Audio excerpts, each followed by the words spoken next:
Hey guys, this is Mel, and it has been a while, but I am back to talk about The Flash, episode 710, titled Family Matters Part 1, which premiered May 18th, 2021, and episode 711, which is Family Matters Part 2, which premiered May 25th, 2021, both on the CW, or in this case, I had to watch them on Netflix this time around, due to some weird scheduling issues that was happening when it first aired. So, huge spoiler alert. If you haven't seen the 2 episodes already, please go do so first, and then come back and see what I have to say about the episodes. The other video reminders are up on screen, so take a moment to remind yourselves of those. I am recording on June 8th. A, sorry for the delay, and B, I'm fully aware by the time that I'm recording this video, the 712 episode has aired. I did not see it because I don't like... because if I saw it, then I'd have to include this in this video. But this video, I strictly just wanted to focus on the 2-parter episodes. So even though I know what the promo is for that episode. I mean, naturally, I normally would anyways when I'm recording. But anyways, that's besides the point. But that video deserves its own video, which I will be doing shortly afterwards. Anyways, let's get right into this. Because it is a 2-parter, I'm going to deal with 710 first, and then we'll go into 711, and pick up on some things that I picked up on, how I categorize some things. Definitely the sense that I got from the way these 2 episodes end, it kind of makes it seem like we're done with the first part of the season meant to be the first graphic novel, but we'll get back into it later. But let's get right into this. Let's hope, fingers crossed, I do it in less than 20 minutes. Let's go see how that goes. So timeline-wise, for 710, we continue straight where 709 ended, with the villain first being mainly about Psych and trying to figure out what his human identity is to try to talk to him on a more human level than on a force level. But then in the background, Speed Force Nora is the villain that's looming around everybody. So the opening scene kind of tying into the fact that we are continuing where 709 ended off, and that's with Speed Force Nora pretty much threatening with her vibrating hand at Deon. It's pretty much continuing where that last scene takes off, kind of a thing. She's sporting a new look as well too. It's also the episode where she acknowledges the fact that Deon's her little brother, in the whole force sense of the thing, since they're trying to put on the fact that Barry and Iris are the parents of the 4 forces, and it's all that. But storylines, so I picked up on 3. First one being training Alexa. Second one finding Psych. These 2 are both interconnected with each other, so it's kind of like 2 separate roads that eventually come together in the end. And then the third one, which is completely separate from the other 2, is Kramer's new plan. Yeah, you heard that right. But let's talk about Alexa first. So in the first storyline, we get Barry pushing for Alexa to gain control over Freza. She's resistant. She has doubts. But some blow-ups happen too along the way. But while that's all happening, Team Citizen is trying to find the human identity behind Psych. They find out it's Bashir Malik, who was orphaned twice before he was 13. And he was specifically targeting his old billionaire friends for abandoning him after the death of his adopted parents, and also after his family had this $50 million debt afterwards. And he believed that they left him out in the cold, but they are actually trying to find him and offer help and try to help him get back on his feet, when all he did was really push him away. So things come to light, but while trying to get through to Bashir, Alexa's training also comes in, because she does manage to kind of gain an understanding about Freza, able to mentally communicate with that other side of her, kind of like what Frost and Caitlin were able to do when they were first trying to figure out their dynamic. And then Alexa seems to have a little bit more of a hold of accessing Freza. So now those 2 are now on the same side together. Now, when it comes to Kramer's new plan, this is specifically with Joe and him finding out that Kramer now has the meta cure in the bullets and sanctioned by the governor. So she wants to pretty much go to the extreme route instead of trying to de-escalate, like Joe says, like that's what they were trying to do. She wants to literally go in guns blazing and shoot the meta criminal with the meta cure without a choice, kind of a thing. This leads to Joe initially wanting to build a case against Kramer to, since she's playing by the book, pretty much throw the book back at her to get her to stop. But then Cecile tells Joe that Kramer is not going to stop unless it's her decision to stop. So Joe's counteraction to that is what would need to be done in order to get Kramer to change her mind, and he does this by quitting the police force. So that's something we'll talk about later as well. The last scene of the episode shows Deon and Nora interrupting Barry, Iris, Bashir, and Alexa. So Deon freezes the Force family, and then Nora siphons all the cosmic energy from Iris, Alexa, and Bashir. At least that's what it looks like, I'm assuming, because I can understand if it was just from Alexa and Bashir that she'd probably want to she's either killing them or stealing their version, their powers. But Iris was also a target too, and it seemed like more she was taking away something from them instead of like just outright trying to kill them and blast them backwards. But anyways, that was the last scene of the episode.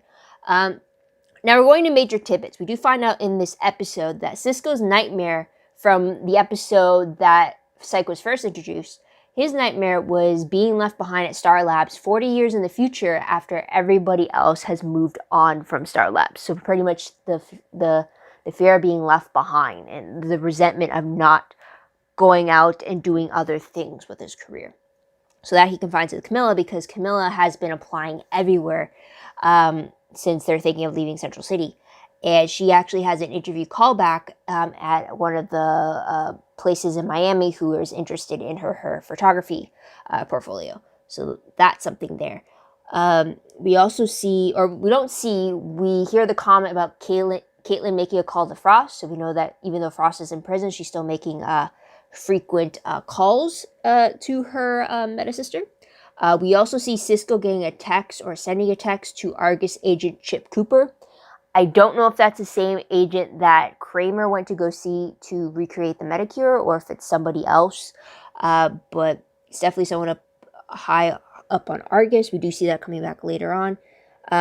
We also have Chester being absent this episode, but he is mentioned in the episode as being out in the field setting up the new isotopic sensors that were meant to detect the different forces. And something that's surprising, we do see the files and the photos of Patty Spivot and Julian Albert in Kramer's possession. Even mentioned that the two of them were on the team to deal with the metahuman criminals, the metahuman cases, only then to get reassigned elsewhere. So it was very interesting to not only get their name drop, but to get like an actual photo reminder kind of a thing. So I'm kind of hoping like, oh, maybe we'll see them again, because I don't know, hopefully in like a cameo or like a special guest in an episode or something. I don't know. But she also mentions Rainbow Raider too, which I do know that's supposed to be someone we hear the name of again in a future episode. We'll talk about that later. But let's go into most shocking moment of the episode. I think for me it has to be the fact that Joe quit as police captain. I didn't think he was going to resign. I thought if there was a way for him to stop Kramer, it would have to be while being on the force and being able to have the same resources as her and like being able to stop her that way. But to actually take him out of that and like completely now, like he has no resources legally to stop her now because he's not a captain anymore. I was kind of surprised by that. I mean, I love that he was willing to take that step and to like to keep his stance, but like that completely shocked me. I wasn't expecting that. Hence, shocking moment. But top favorite moments of the episode. I will say that I really like the conversation. Initially, I really liked the conversation between Caitlin and Alexa when she was bringing up how she used to communicate with Frost telepathically to try to figure out a little bit more about Frost as a person as opposed to just this monster within her, and how she was able to use that for Alexa to gain an understanding about Frasier. So I really liked that. And then I really liked when Barry came into it and apologized to Alexa and like was supporting that, like, if we'll go by your pace, if you need time, we need time, there's no rushing it kind of a thing. So I really appreciate that calm, understanding support that they had there.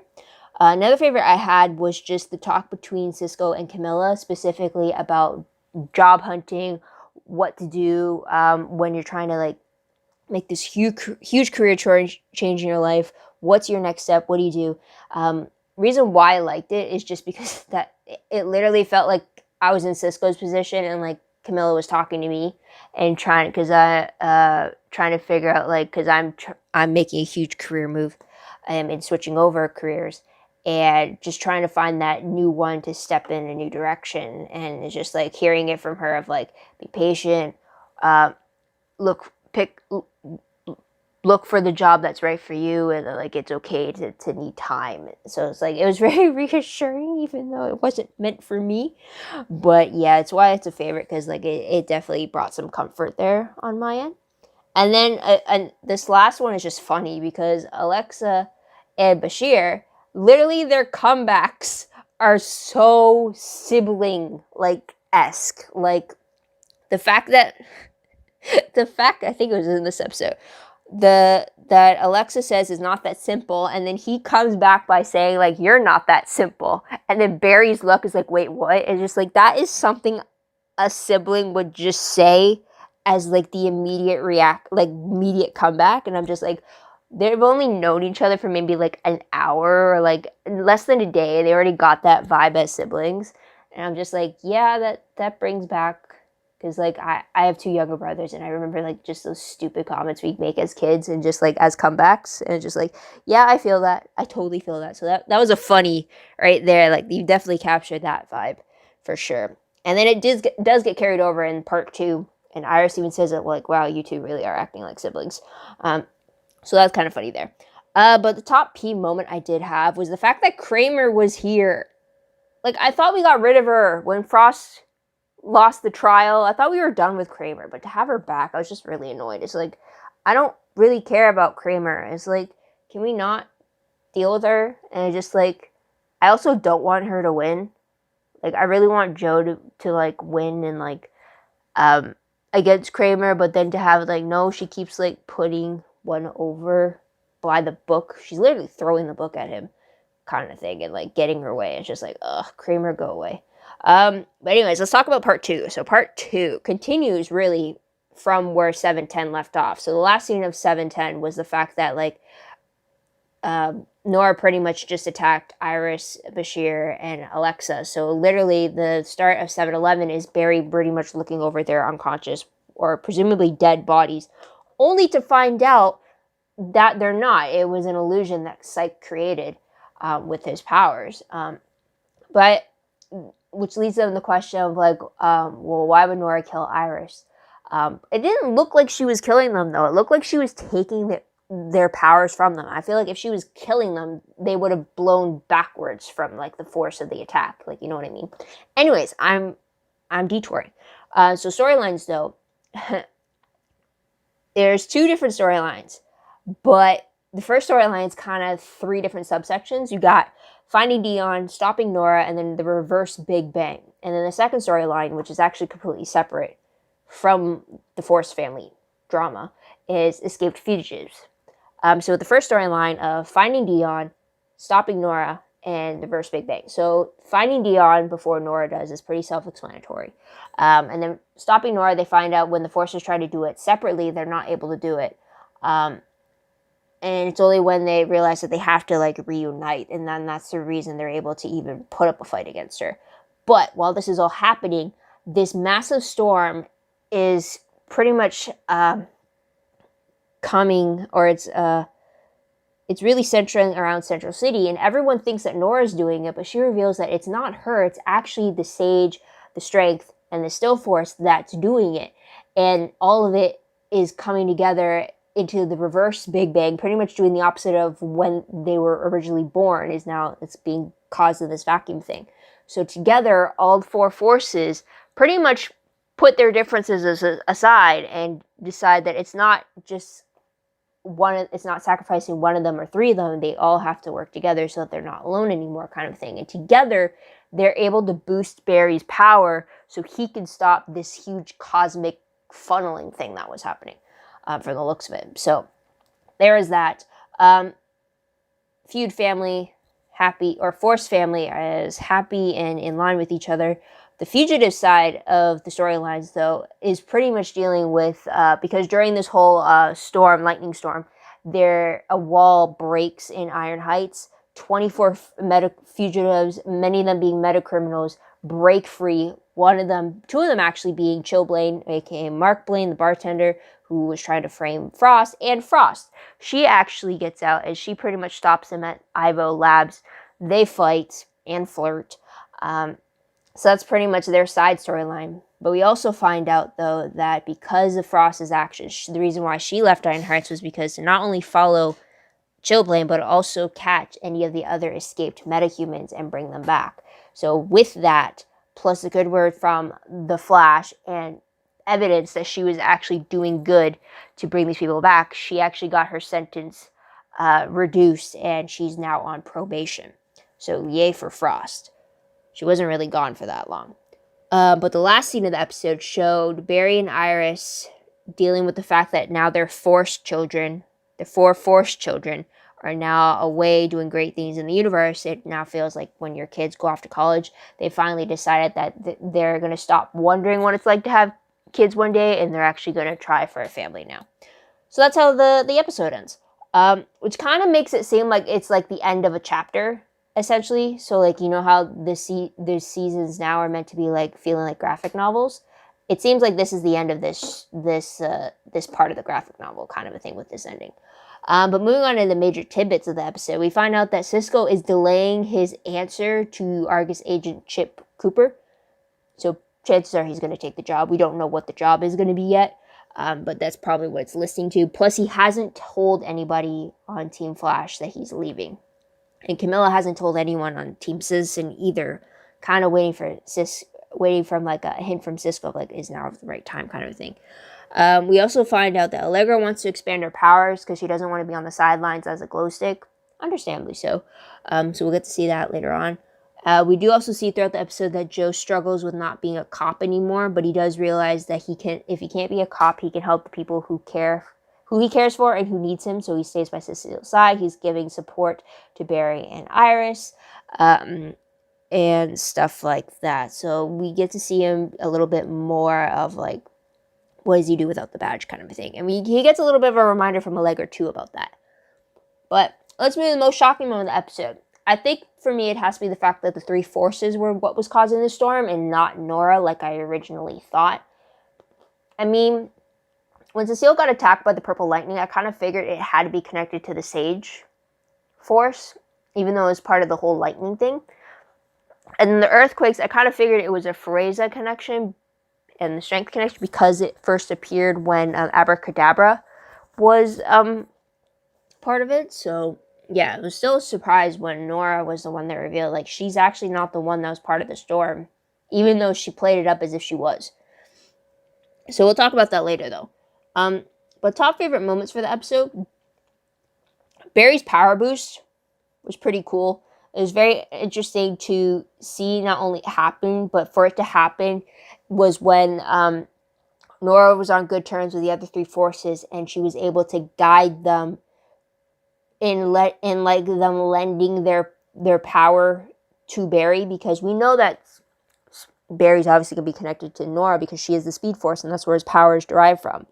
So because she knows how to boost his powers, Sage, Still, and Strength Force with Speed Force's guidance are able to do the same for Barry. So I thought that was pretty cool, and it was very visually appealing as well for how it happened, but we'll talk about that later. Another favorite I did have was Joe's speech specifically to Barry and Iris about what it means for a family to support family. It's not just the parents' jobs to support a family, but it's supposed to be every member of a family that's able to help support a family. That's why it's never just falls on the shoulders of one person. You kind of like need a unit to keep a unit together kind of a thing. So I really appreciate it, and I really like the way he was trying to explain it, like kind of like lay it all out. It's just like, yeah, he's still being a parent to his grown-ass kids. So it's like, it was great to see that as well. But moving on to peeve moments, I did have a bit more in this episode about peeves. First one, I don't really understand what, maybe I missed it, but I don't really understand why the three forces, why Sage, Still, and Strength Force were the cause of the massive reversal of energy that was happening. Is it because them being separated from each other was causing it to be unstable in its energy, and it's only after they all four of them decided to come together and be united, was it then able to stabilize itself? Like, I'm kind of confused as to, because then Nora was also playing off the fact that, like, they're the cause of this instability. They wanted to kill her, so she's going to kill them first, kind of thing, which is a vicious cycle to begin with. But it was also it was just confusing as to, like, how are they causing it, but they're not, the hosts of those three forces were completely unaware of it. And I was kind of surprised. I mean, it was great to see them all uniting together, but then it's like, well, how do you explain the fact that they're pretty much the cause of this massive catastrophic event that's about to happen? So I'm a little confused, and that's why it's a little bit of pee, because it was just like, wait, what? Because you know me, if I'm confused about something, and not in the, wait, what's going to happen next kind of thing, but more of like, wait, why did that makes no sense kind of a sense, then like that kind of makes no sense kind of thing, it kind of takes me away from the experience of the episode, and then that's always a peeve for me. Another peeve I had, though, was the fact that the whole interaction between Mark and Blaine, I mean, it was, I love that we got to see Frost again, that she's out of prison, and we get, even though she was really only gone for a short amount of time. And I did like the fact that they confirmed that there was chemistry and something going on between these two. But just the whole, every time we went back to their story, every time we went back to their scenes, it was like, it was so very in your face for the chemistry between them. The fact that he is calling her out on having an attraction towards him, she denies it repeatedly, only to tell Caitlin later on that she does have a crush on him. She doesn't say specifically it's on him, but she says it's on a bartender. But like, the whole time it was happening, every time it was those two on screen, it was just like, you're making it too obvious. Like, you're literally throwing it in my face that there's this attraction towards them. And it's just like, it got to the point where it's like, I don't want to see this, because it's just like, I'm more of the subtlety, the small hints, the behaviors towards each other and stuff. Not like you're full on throwing it in my face. So that's why it's a P, because it just made it cringy for me to watch. And just like, to the point, it's like, I love Frost. You know that I do. But this got me to the point of me like, no, I don't want to watch it. It's like, yo, just kick his butt already and get off screen. Like that's it. Go help the forces, and bury with the forces and stuff like that, you know? So, yeah, that was a peeve there. But moving on to random questions very quickly. I kind of touched on a bit of it throughout this video, but did anyone get a real sense that this season alone has been more serialized as opposed to the episodic feeling we got in previous seasons?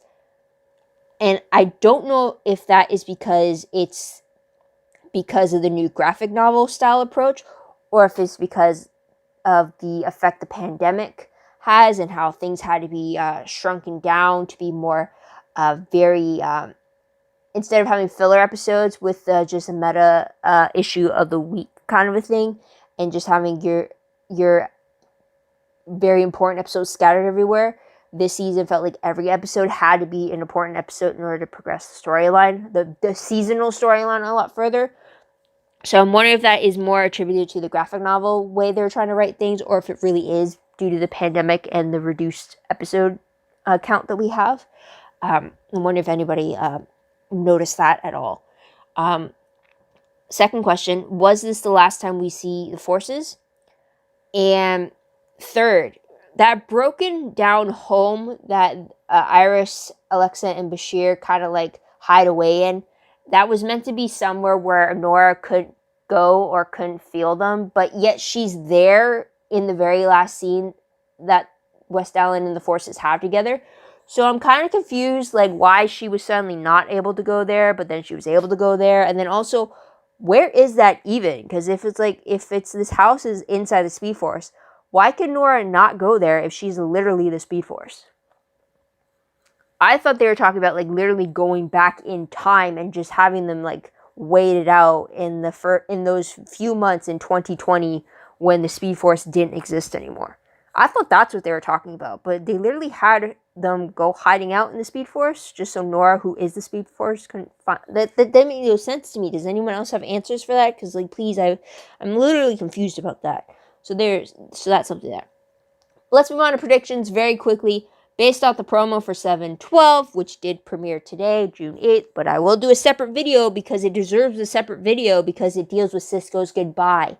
And we see we see Barry not wanting Cisco to die, but we also see Caitlin giving an emotional goodbye to Cisco, so it seems like it's just going to be a whirlwind of thoughts. I hope he doesn't die, and that's not how he leaves the show. But Cisco's goodbye deserves its own video instead of being lumped together with 2 other episodes. So that's why you're going to get a little bit delay for that. But the synopsis reads, though, literally big bold letters, Cisco leaves Central City. Like, no surprise there. But Cisco and Kamilla tell the team they are leaving Central City. However, Barry, Iris, and Caitlin don't have much time to digest the news because a new version of Rainbow Raider, which we did get a little name drop in 7/10 today, Rainbow Raider strikes and the OG Team Flash must join together one final time to save the city. Okay, so that's also probably why in the moment in 7/10 when Kramer had all those files and she's asking about Rainbow Raider, it definitely sets it up for the return of the moniker in the 7/12. So that's interesting to see. Also, I don't really remember what happened in the original Rainbow Raider, so I'll have to go check back on that. But be interesting to see the tone of this kind of episode, because I wrote somewhere that it's not like your serious type of thing, so it'll be interesting to see how Cisco goes out, and hopefully not in death. But in news-wise, though, they did announce, though, that the season finale, though, this year is going to be on July 20th, 2021. So mark your calendars, it's actually coming up very quickly. But that's about it, everybody. So what did you guys think of these 2 episodes? What did you guys like about it? What do you think will happen next? Especially if this 7-11 was meant to be like the end of like the first graphic novel. What do you think the second graphic novel of the series is meant to deal with? If they've already placed some seeds about it, if like maybe we're just completely starting fresh now. What do you guys think? Let me know in the comments down below. Love to hear your thoughts, theories about all that good stuff. Also, don't forget to like this video, subscribe to my channel, check out my other videos if you haven't done already. If you want, check out my Tumblr page. Link for that is down below. Reblog, promos, web clips, quotes, just synopses, news, all that good stuff. I'll find one place. Go check that out. I am behind. I should probably add that to the list of things I need to get back to. But yeah, check that out there because a lot of stuff I do. I also link it back to my WordPress, which is a little more organized, a little more detailed, but still a work in progress. But everything's like really like, you can find a lot of things on Tumblr. I'll leave it at that, and I like to connect things together to find it easier to find and such, and just reminders in general. But otherwise, guys, that is pretty much it. So, thank you so much for tuning in. Thank you so much for your patience. Time just got away from me these last 2 weeks.